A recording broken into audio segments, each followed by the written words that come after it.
Well rested. I'm well rounded for sure. All right.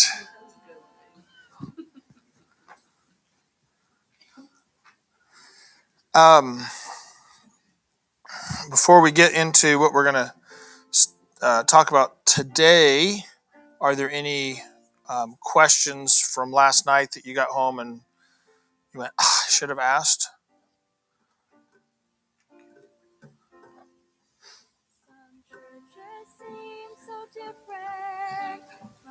All right. You had your chance. You can never talk about last night again now. All right. So, yeah.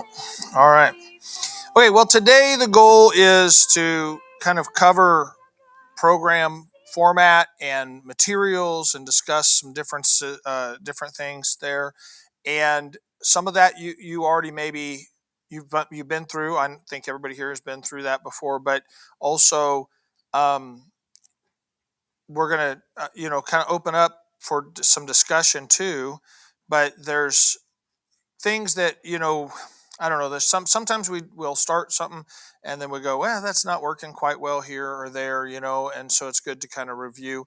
We've been through a number of iterations on the program format ourselves, from where we first began. And the thing about program format is that it needs to fit your personality, obviously, and there's going to be some adjustments that are made that way. But also, I will tell you this: that sometimes this is the probably the biggest mistake I see guys make is that they're too formal and rigid. Okay, because part of that's nerves, right? And they're like, oh, I don't want to mess anything up. Part of it is insecurities on our part, maybe sometimes when we get in front of people and we're just like, you know, um, insecure about our speaking or those type of things, or our knowledge base on knowing what we're working toward. Let me address that insecurity side of it a little bit. um, Remember this, that nobody knows what you're doing other than you, right? And so it's like, I'm afraid I might mess it up. They don't even know what you're supposed to be doing. I mean, right? If you make it all up, they're like, hey, that was amazing. I mean, I had no idea that's how it was going to go. And you're like, I didn't either. I just totally, made that up while we were going along. It seemed to work out. The key to all of that is just, pretending like you know what you're doing, right? I learned that I learned that in the hospitals as a pastor. Well, pre-COVID, we were in the hospital all the time. And what I learned was, if you look like you don't know what you're doing, they ask you to leave. And if you look like you're supposed to be where you're going, they never bother you. Like, I've walked into OR rooms, and they're like, "Are you supposed to be in here?" I'm like, "Yeah, because I'm going to have prayer with them before you start." And they're like, "Oh, okay," and they just let me. I mean, it just, yeah, it is what it is. So if you act like you're supposed to be somewhere, people think you're supposed to be there, and you just go on. And but if you act like you have no idea what you're doing, people know that too, right? So, and I'm not saying pretend on everything, but when you get up to lead the program, don't stress about, oh no, did I mess it up? And it's like, they don't even know what you're supposed to be doing anyway. Okay, so just do what you're doing, and if you go back and catch something out of order, go, hey, I did that there. I might do that different next time. Who knows? Right? Because they don't know. They're just there for, they're there to be part of it. So, but relax is the biggest issue. That's the biggest issue I see. Relax, because if you're tight, they'll be like, oh, this is really rough. This is rigid. If you will relax, they'll relax. Okay, they're going to play off of your countenance and spirit. Okay, they're going to respond to that. So be personable with them. Be relaxed. Like, hey, we're here just trying to learn together, and we're growing in the Lord, and if you'll relax, that'll set a better tone. There won't be some so much tension. Okay. So that's probably the biggest error I see. Not, but did I do everything I was supposed to do? That's the question I get asked when I go to a weekly meeting. Did I do everything right? Like, well, right is a relative term in this regard, because I can tell you how I do it, but do I do it all right? No, I do it the way I do it, the way I'm comfortable doing it. And if you adjust it, that's fine. It needs to fit your personality and so forth. So that's a change, or a preliminary understanding as we get into the format. Now I'm going to talk to you about how we do the format. We've done it differently in the past, and I'll point out where we kind of made changes so that you know why, and I'll explain why we made certain changes. And if you have questions, just raise your hand and I'll stop and answer your question. But unless it's about last night, and then in which case, no, sorry, you had your opportunity and it's all gone now. It's done. I'm not talking about it anymore. So the ready segment is the first segment. And I put on here that it goes 30 to 45 minutes. It deals with the inner needs of the individual, progress in their personal work, their blessings, their needs, those type of things. And I put 30 to 45 minutes, but that's once we start the clock. Not We don't sit around and wait for the clock to start. Hope for us starts when people walk in. That's when we start. We don't wait till 7. Like, they get there and they're visitors, and you're like, well, you're gonna have to sit there for 5 minutes till we decide to start. No, we start when people show up. If they're already active members, we'll go through their step work and sign off on their step work, and now they're ready to help other people that come in at that point. And we let anybody that's faithful and progressing help other people. Okay. You say, well, what if they're not, they don't know everything? What if they're newly saved? Whatever. They can listen to someone read, quote a verse. They can verify someone did a step, whatever. Part of, we talked about this. No.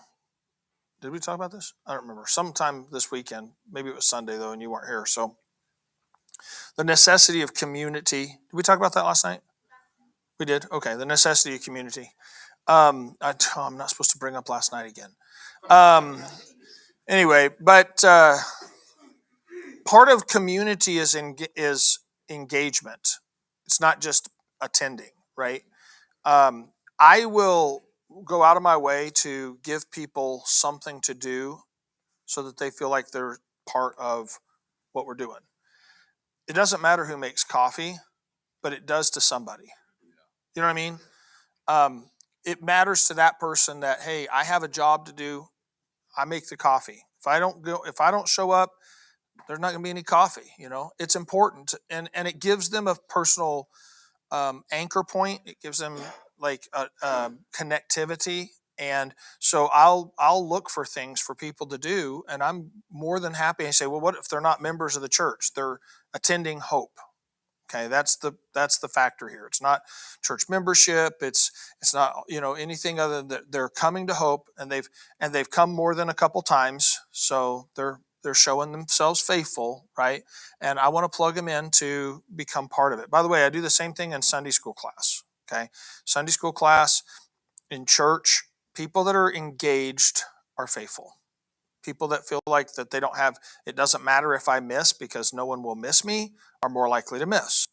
And so I want to give them an engagement point. And I'm not trying to be manipulative in that. I just know that I like feeling like I belong somewhere, right? I want to go and feel like I'm part of this, and not just I'm an outsider watching all you guys, right? And so having that connected point, even if it's like, hey, I need somebody to come in, make sure that straighten up the chairs. They use this for Sunday school on or Sunday, and no one cleans it before we get in here on Friday. Make sure, let's vacuum before we have our meeting, or after our meeting, or whatever the case might be. So there's lots of things, little things that can be done and need to be done. Someone does have to do them, and involving people that are faithful, it helps give them that connection point. So hope doesn't start at 7 p.m. Hope starts when anyone arrives, and we start the clock at 7, right? That's when we start getting more into the rhythm. But I'm not going to sit around and do nothing with people that show up. And so, people that show up, we start signing off book work. We spend time with them regarding their star work. And so, if you go to in this folder, those that have these, the weekly challenge sheet, we use this right here, right? And we'll put the sticker stars on there. You don't have to use stars. You can do, um, you know, smiley faces. Sure, yeah, smiley faces, or Care Bears. I don't care. Whatever you want to put on there. So you put those on for what they do. For us, their name, the month is the thing here, and this is a monthly challenge. It says weekly challenge sheet, but it's per month. And then the week ending, we put the date of the Hope meeting on there because that's the end of the week for Hope. And then then we give them points here on extra credit. This is one thing I always point out, is that for extra credit, it's got to be assigned extra credit. We made it assigned after we had a lady come one night, and she's like, I did extra credit this week. What did you do? I watched a couple Joyce Meyer messages. And I'm like, that doesn't count. So that's actually losing stars if you're but anyway, so we, if they want extra credit, we'll assign it, give them opportunity for extra credit. But all of those things. And then at the end of the month, our last week of the month, whoever had the most stars, we do a prize for. And it varies. Sometimes it's like a $5 gift card for a gallon of gas, or things like that, right? So sometimes we'll do like little cups, or hats or something, just various different things. But whoever had the most stars for the month. And I think we do, Brother Garber runs our weekly meeting. I think they do a man's and a woman's stars, our prize. So anyway, so it's just some engagement thing. So this is a lot of this. If they're showing up before 7, we're doing this, right? We're doing their step work, we're doing this, we're verifying their prayer challenge, because that's one of the spots on the weekly challenge sheet, is the prayer challenge. For us, the prayer challenge sheet, they're making that commitment to pray daily. We don't require them to pray 3 times a day. It has AM, noon, PM. We don't require them to pray 3 times a day. But in order to meet the prayer challenge for us, you have to pray at least once. You have to indicate when you prayed, right? So that you're kind of verifying and so forth. And if you lie, then you're going to stand before God in judgment. And we don't see, if you lie about your prayer life to get a sticker, you have bigger issues. All right. And so but the goal is just to motivate and encourage. I do a app called Todoist, and it gives me daily tasks. I decide what the tasks are, but one of the tasks is my devotions. One of the tasks is my prayer time, and different things like that. And so it comes up every day, and I click off when I get them done. And I will tell you this: it seems kind of odd to say that I would need that daily reminder on some things, but it is frequent that I have tasks on there that are important things. I'm not talking about my prayer time per se, although it is on there, but there are things on there that often I'll tell Angela, I really don't want to do that today, but it's on my task list. And then I get it knocked off, and I'm like, I'm glad I did that. And it's clicked. So I'm glad it's off the plate. I don't have to worry about it later. And so just those things like this, even for a new believer, someone that's not been faithful in their prayer life, this can be a big instigation to say, hey, yeah, I need to pray today because I'm doing the weekly prayer challenge. And it kind of can be a motivational thing. And by the way, you say, well, is God pleased if they just do it to check it off? God's pleased when we talk to him, period. All right. So I don't have a problem with that, and it helps people learn and be motivated to move forward. So those are some of the things we do, even preliminary. When just they show up, we're signing off on their steps. We're doing that. If we have a new person show up, I generally will wait until the time frame to start, just in case we have extras. And usually, I won't do the newcomer's introduction for about 5 minutes or so after the start time to give people that might be late. So I'm not doing it 2 or 3 times. Okay. But what do I do with newcomers that come early? I give them someone to help show them around and explain a little bit about the program in their own words. They're not doing the introduction, but they're connecting with someone, right? So they may connect over, hey, let me show you around the building so you know where the coffee is, where the bathroom is, where those type of things, and there's just this interaction that way. And then after we get about 5 minutes in, everyone's doing their step work. And we do step work in the weekly meeting. If you don't do step work in your weekly meeting, you will have people that never do step work. So we just encourage them, get an accountability partner here, work with each other on some of the steps, right? If you have one, your next one you're working on, work with each other, help each other memorize a verse, help each other, talk about the steps and those type of things, and where you're at and how you're doing and so forth. And so we just encourage them for the first portion there to do that accountability time with each other. Now, during that accountability time that everyone else is engaged in is when we're going to do the introduction for newcomers. Okay. And so in that introduction, we're going to kind of go over the Beating the Odds book just briefly. Everyone is going to be at different stages. One of the things there's two big areas where people kind of maybe get a little bit of confusion. The first is, well, what do we do if we have someone new come in and we're already at a certain point in the Formula for Life or in the Beating the Odds book? This is a personal staged workbook, right? In other words, it's not the group that's doing this as a group per se. If you all start at the same time, you don't have anyone new, you can do that. But when you have new people come in, they start at the beginning, not where you're at. And so you can't do this as a group study. But the 15 Bible Truths is a group study. And you start that when newcomers come in, you don't start them in the earlier place. They just pick up wherever you're at. And we'll talk about that more when we get to that point. So those two parts of the material function differently. This is a start at the beginning portion. The 15 Bible Truths is a jump in wherever we're at portion. Okay. And so they're going to start here. How do I get them started? Well, I'm going to tell them first, I'm going to introduce myself, I'm going to tell them that, we want to be a help to them. We want to be a strengthening encouragement to them. And that means something different to everybody, doesn't it? I mean, some people want a lot of attention. Some people really don't want much attention. Some people have certain needs and others don't have those needs. And they're just going to have to communicate with us how we can help them best. If they don't communicate with us how to help them, then we're not going to know. We don't have, we're not mind readers and all that. So, just tell us what we can do to be a help to you, and let's talk. Let's see what we can do to be an encouragement and help. Now, you're going to have two different kinds of people that come. You're going to have people that come, and I don't tell them this, but you're going to have people that come that don't want anyone really messing with them. They just want to be there.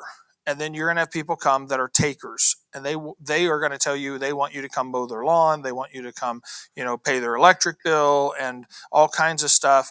And I don't do that. All right. You do what God leads you to do as far as your church benevolence funds, but our benevolence funds are spent on the ministry itself. Okay. And if I have someone, this does happen, if I have someone that comes to Hope that starts going around asking people for money and stuff in Hope, I let them know that if they're going to do that, they're not welcome to come. All right. This isn't a place for grifters. We're not looking for grifters. And we'll help people if God leads us to help people. Okay, so it's not like we always say no, but when people ask and that's kind of their first thing, then usually they're there as the grift, and churches attract those people, right? And we've had people that literally have been to our church before and have, I guess, forgotten that they told us the exact same story before. And we've had people come and tell us the dumbest stories. Had a guy, probably I think the last grifter we had, he stopped at our church, and and he had told us, that he was on his way from Wichita, if anyone knows geography here in Kansas and Oklahoma, but he was on his way from Wichita to Dallas, and he had stopped through Ponca City on his way. See that face right there? He's like, what? Like, Ponca City is not on the way from Wichita to Dallas, all right? And so he said, yeah, I stopped through Ponca City on my way, and a church over there helped me. And what that told me was he was stopping at every church anywhere he could get to and trying to get money. And it's like, well, I'm sorry, but you'll probably have to go back to Ponca City to get more help, because we're not helping somebody that can't read a map. That's one of our prerequisites for help. You got to be able to read a map. And so anyway, but so people come up with all kinds of wacky, things. And I'm not hard-hearted. I want to help people. But if I help people that are grifters, I'm not able to help the people that I can actually help. Because a grifter, you're not helping a grifter to give them money, right? They're not looking for change. They're looking for change maybe, but not the kind of change that they need, right? And so we got to be careful about that. But anyway, when I'm introducing this, though, I understand that there are people that might come just to see what they can get out of it. So I have to be aware of that, right? But I always tell them there's two things that are required to really get the most help. Okay, the most help they can get here, right? Number one is they have to be honest. If you're not honest about who you are and where you are in your own life, you're not going to get help. Okay, because you're lying to yourself as the same time you're lying to other people. And honesty is very key. The Bible says this: God requires truth on the inward parts, right? He requires us to be honest about who we are, what we're going through, what we're doing. And there's going to be times in Hope when we have group discussions, and there's going to need for honesty in your heart. No one here wants you to be a pretend, a fake, put on with everybody. You don't have to make stuff up for us to like you. Just be honest, right? And be honest with yourself about where you are, and so that you can receive the help. Number two, you have to be willing. All right. So what do you mean willing?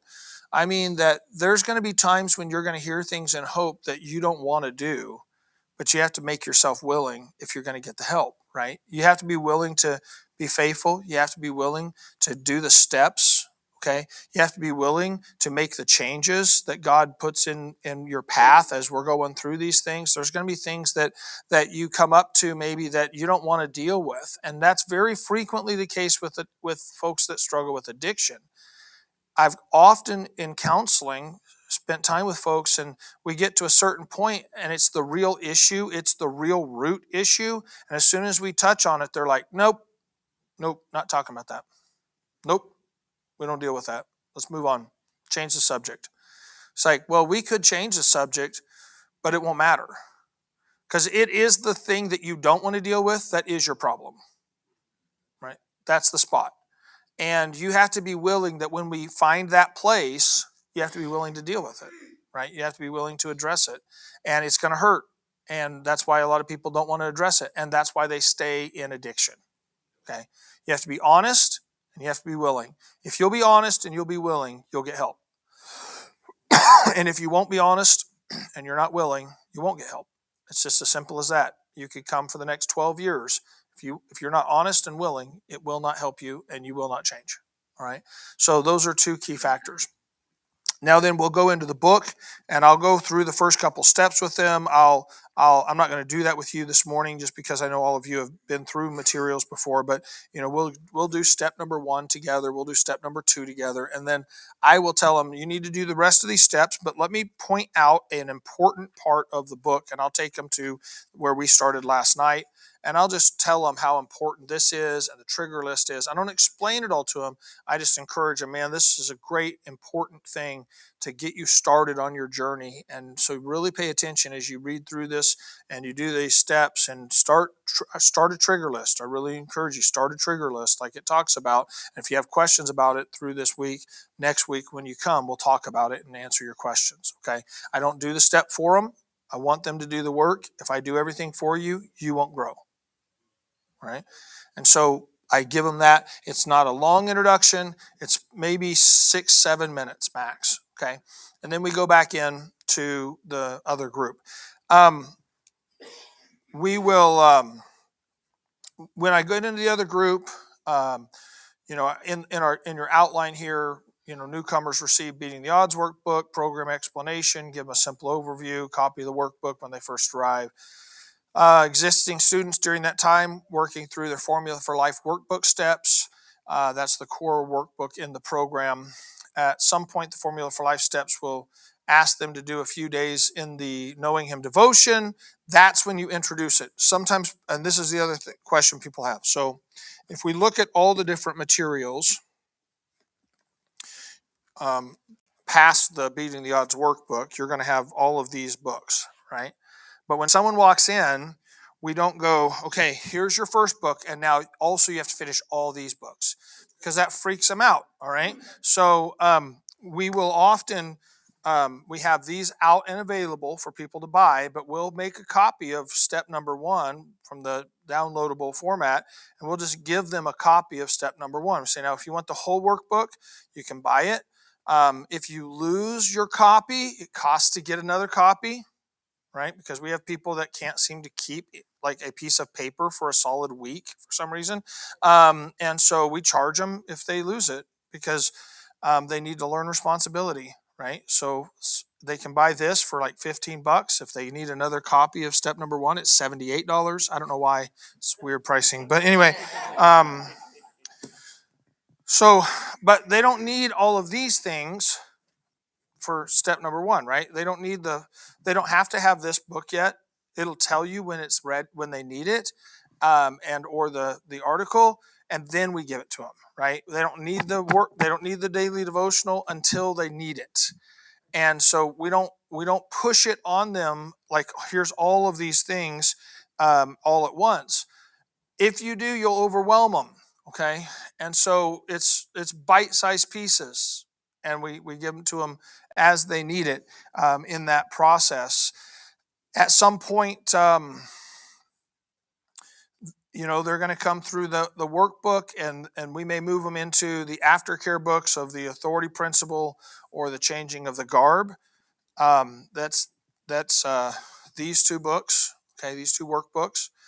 And they don't need the reading book along with this because it has the text in it. All right, so you don't have to get 2 books. This is the text and the workbooks. And the 2 of these together is the equivalent number of steps of the Formula for Life. So this has 200 steps.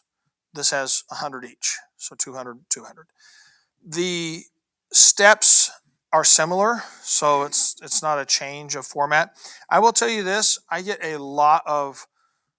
I've had probably 4 or 5 people tell me, "I wish I would have done this one first." Right?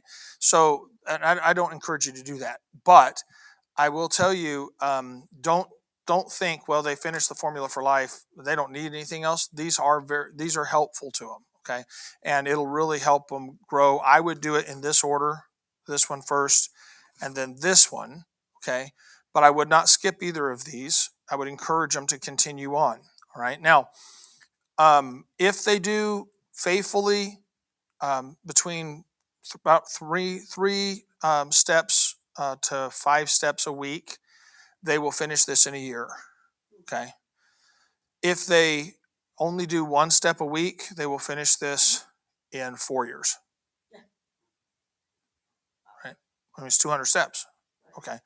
So you cut down, if they do 2 steps a week, you cut that in half, 2 years, right? 4 steps a week, a year, right? So I say 3 to 5 steps a week, right? The goal is not, I discourage anyone from doing more than 5 steps a week. I do not want them doing more than 5 steps a week. 5 steps a week is a very hefty pace anyway.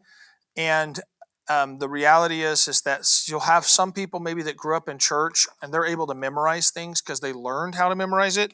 But the goal in the memorization here isn't just to be able to get through it. The goal is to embed it. And the faster you go, the less you embed. And so, you need that time. It's called, from a study perspective, it's called matriculation. It trickles in. And as it trickles in, it saturates. And that's, the goal here. So we would go through those workbooks. Now you say, well, if they finish all of those books, does that mean they're done and they shouldn't be coming anymore? No, we encourage them to keep coming. Part of the encouragement isn't because they necessarily need to be there now at this point, but what people do need is they need to help others, right? So if God's helped them, they should try now to help others. But we always want to be working on something.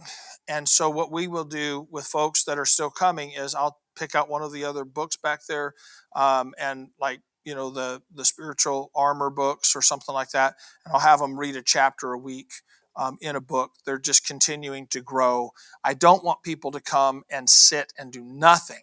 So I want them, if they're going to keep coming, I want to give them something to do. It is very important that the chapter director and workers also go through the materials. I don't know why, but I've noticed this tendency in particularly chapter directors to have this idea that, well, the materials are for them. I don't need to go through it. If you don't go through it, you don't know what they're learning. Okay. So you need to go through it. A, because you need to know what they're learning. And B, because if you have the idea you don't need to grow, then you shouldn't be the director anyway.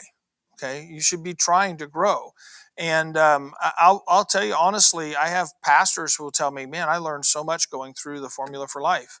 Right. And they're pastors. Okay. So every one of us needs to learn. That's why we should read. That's why we should keep studying. That's why we should, keep pursuing truth and so forth. So go through the materials. Now, beyond those books, not everyone that comes into Hope has a substance abuse issue. And so those books are what we use directly with substance abuse. But if as we're talking, someone has a grief issue, we have them do the Calm workbook. And I didn't bring one of those up here, but there are examples of them back there. And that's a 13-week study. They do one of the Bible truths. There's 13 Bible truths in that. They do one of them a week as a personal study, and then they would also need the Out of My Sight book and the Constantly Abiding devotional. It's a 40-day devotional. That's how they would do their devotional. Those three books together are how we deal with grief issues. And it's a really good program working through the steps there. Okay, the steps in that would really be doing the workbook for one a week and reading through the books and doing the daily devotional. After they get done with that, if they've been involved in addiction also, but again, understand I'm saying the root of their addiction is the grief. That's where I start them, and then I put them in the Formula for Life. Okay, so they would be 13 weeks in that, and then they'd go into Formula for Life. Why? Because they do also need the things that are in Formula for Life if they've been in substance abuse. But if they're in a grief issue, I can go through the entire Formula for Life, and then we get done, and they still have the grief issue, they're still not going to be free. So sometimes you have to, if you know what the root is, you need to go start digging that root out first, and then you fill in the void that's left with the Formula for Life material. Does that make sense? Same with trauma. If you know you're getting someone in now, you don't need to stop doing Formula for Life to do some of these other things. But like if they have a problem with they've been abused, all right, maybe there's sexual abuse in their past, and that maybe is a big root. I'd say probably with people that we've dealt with, 60% easily are trauma related things. Not everybody, okay, but it's a big part, okay. I'm talking about with people that are hardcore addicts, okay. About 60% is trauma related. They've been through things they don't know how to manage. They don't know how to cope with them and the memories and all of those type of things. And about 30% is grief. And then the rest of it, that last 10%, is varied, and including just I just like to get high. There's certainly that part of it. And so if though someone has a trauma issue, if they have a guilt issue, sometimes it's guilt related. If they have anxiety problems and they're trying to medicate their anxiety, that's what those other books are for. Okay. So while they're working through Formula for Life, I'll say, look, you need to take this book and you need to go through it and do the exercises. And let's chat every week about where you're at in that process, and we'll spend just a few minutes each week talking about it and answering questions and just trying to help them. Those books are designed for being a protocol to deal with that particular subject. Okay. And there's often exercises in the book for that point. So while someone's working through this, I may also have them working on some other things to help deal with the issues that they have. Another one, by the way, is anger. Sometimes, sometimes anger is part of the root of addiction, because they get angry and they're so frustrated and angry that then they'll go and use. I have had situations where it was pornography induced, and people who grew up in church who would look at pornography, and then they would feel so guilty about looking at pornography they would use to try and deal with the guilt over looking at pornography. And so we had to go over, and we started them actually in the Restoration Road material.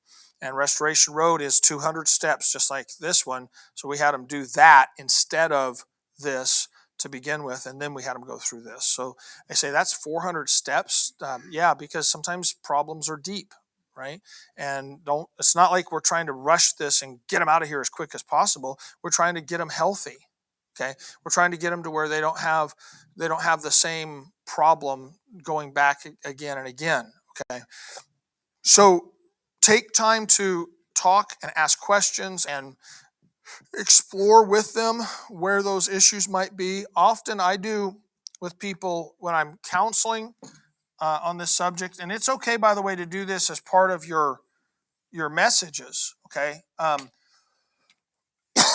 we'll talk about the message, but it's okay to do this pretty frequently, where we'll do what we call the addiction tree,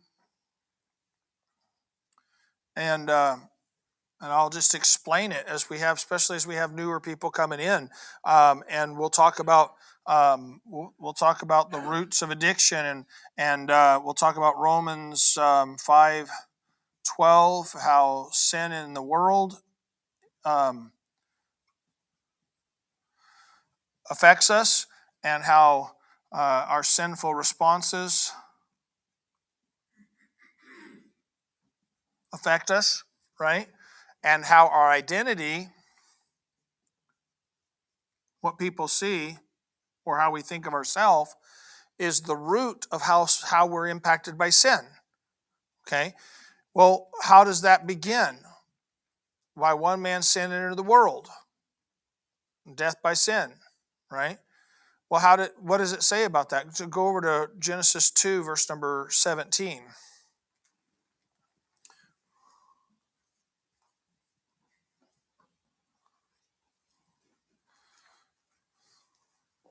Genesis 2:17.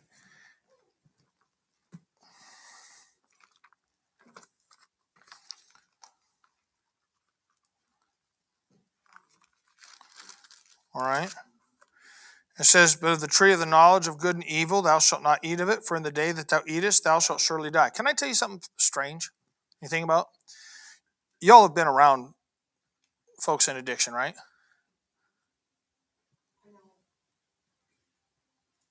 Oh, that's over here. I thought that was coming through the speakers. I'm like, well, what's going on? Anyway, isn't it interesting how much they think they know about the world? They think they know things that normal people don't know because they've been addicted. You know why? Because they've tasted of the tree of knowledge of good and evil. That's the reality. I'm not talking about a physical tree. I'm talking about they've partaken in the things of this world to a depth that they go, well, I know things other people don't know.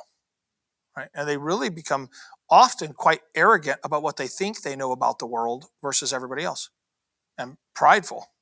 Like, I know more than you because I've experienced the real world, right? It's the tree of knowledge of good and evil. So he warns them here that the day they eat of it, they'll surely die. What's the word die mean? To be separated, right? Okay, what's the next phrase? The Lord God said, it's not good that the man should be alone. Now, the last part of that verse says, I'll make an help meet for him. And we say, oh, well, he's talking about he's alone because he didn't have a helpmeet. No, he was alone. He would be alone once he was separated from God, right? At one point, because he doesn't mention ever being alone until sin comes into the picture. At one point, man, Adam was literally the only person on the face of the earth, and yet he was not alone because he was in fellowship with God. Okay. But when he sinned, he would be separated from God. He would then be alone. And can I say to you, being around other people doesn't always make you not alone. There's a lot of times I'm with people that I feel like, oh, this is worse than being alone. Right?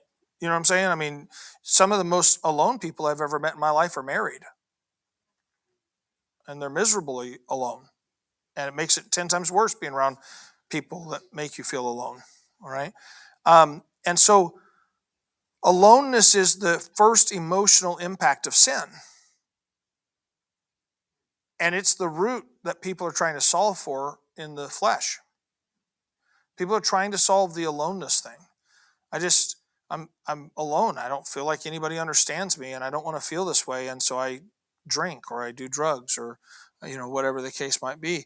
And that aloneness drives a significant amount of our sinful behavior, right? Where we're pursuing, trying to stop feeling isolated, stop feeling alone, and we're trying to do that. Now let me throw out an interesting thought to you too, though.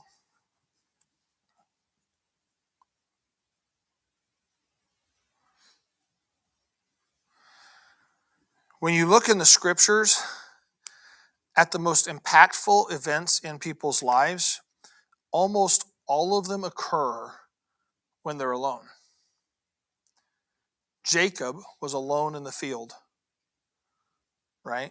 And he wrestled with God, and God changed his life. Paul was alone on the Damascus Road and had an encounter with God. There's a lot of places in the scriptures where God has to put us in a place where we are alone so that he can impact us and change us. Aloneness, or being alone, is the source of both the major problems you have in your life and the access to the power of God. It can be both the problem and the solution to your problems. And in reality, when we talk about doing the personal work, the formula for life, personal work, we're talking about getting yourself alone with God and having to deal with you, between you and God, because that's where the answers are also. Okay. We try and escape being alone and trying to solve for our sin in that fashion when the answer for our sin is getting alone with God, right? And so coming to that place where we restore a right relationship, and that solves the aloneness. And I can't do that as a group. We don't, as a group, come and get saved. It's me. God isolates me, and I have to acknowledge I am a sinner, not we, right? And so it's that aloneness that God's able to then restore us to a right relationship with him. And so we're working through that, right? And so I'll often do this with our Hope program. I mean, regularly do this, because also don't be afraid to preach things you've preached before. I was preaching on forgiveness one time, and I preach on forgiveness a lot, especially in our Hope program, because when you deal with things you've dealt with before, they're familiar to you and you think they're repetitious. And I do this all the time because I struggle.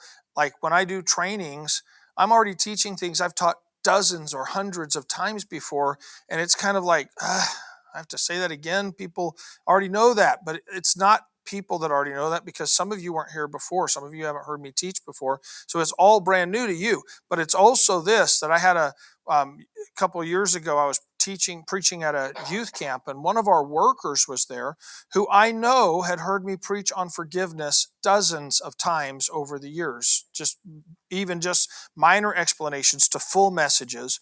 And here I am teaching the teens at this youth camp, and this worker was sitting there and came up to me afterward and was like, "Pastor, I don't know why I never understood that until today." And I'm like, "Never? Like, Aren't you listening? No, I didn't do that. But that happens, right? I mean, you hear something for the 12th time and then bing, it's like I mentioned last night about questions. I just realized we're supposed to be asking questions. And I'm like, yeah, that's what we've been saying all along. All right, I'm talking about the frustration levels from a teacher to the student.